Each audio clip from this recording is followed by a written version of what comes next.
I congratulate the working class, the Communist Party, the people in the government of the People's Republic of China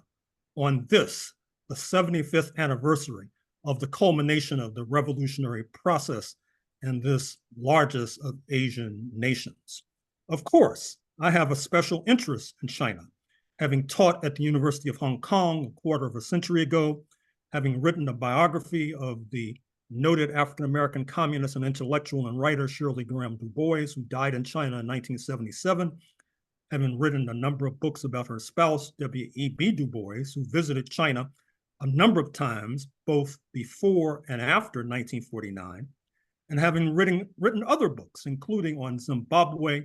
Southern Africa more generally, and most recently, the Black Panther Party, all of which deal to a greater or lesser extent with China.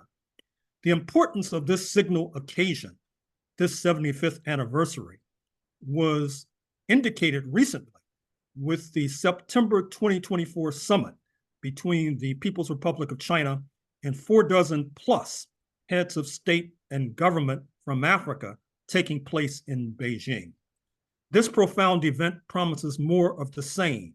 indicated when Vice President Harris of the United States traveled to Accra, Ghana, Lusaka, Zambia, and Dar es Salaam, Tanzania, with every airport she landed at either being designed and or constructed by Chinese interests. The trains from Mombasa to Nairobi, Kenya, and from Ethiopia to Djibouti are also indicative of the importance of China to African development. At this moment, when a new Cold War, or perhaps a hot peace, has erupted between China and US imperialism and its allies and friends, it is apparent that more than ever, Beijing will be seeking succor and support in Africa, which in turn has driven Washington to accede finally to the long-standing demand for 2 permanent African seats at the top table, the United Nations Security Council, albeit without a veto, and as well, the recent news that President Biden will be traveling to Angola in the coming weeks in order to put his blessings on the major infrastructural project of the United States on the continent, speaking of the so-called Lobito Corridor, designed to transport the oil of Luanda, Angola, the copper of Zambia, and the cobalt of Congo to North Atlantic markets. This is ironic in light of the fact that in 1975, US imperialism, in league with apartheid South Africa, sought to block Angolan independence, a diabolical plan that was only blocked by the dispatching of thousands of Cuban troops.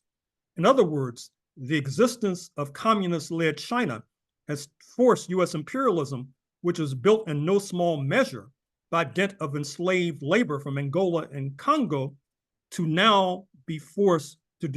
disgorge concessions to Luanda and Kinshasa. Of course, we must realize that few issues unite the 2 major bourgeois parties in the United States as does hostility to Beijing. This came through in the recent presidential debate and is reflected in the so-called Bipartisan Congressional Committee on China. This is reflected in important elections taking place from Pennsylvania to Montana, where hostility to Beijing is the keynote. This is reflected in the fact that the notorious Central Intelligence Agency has an entire center devoted precisely to focus on Beijing, which is quite unusual. Thus, as we go forward in this century, we continue to salute Beijing, and especially its assistance to socialist Cuba.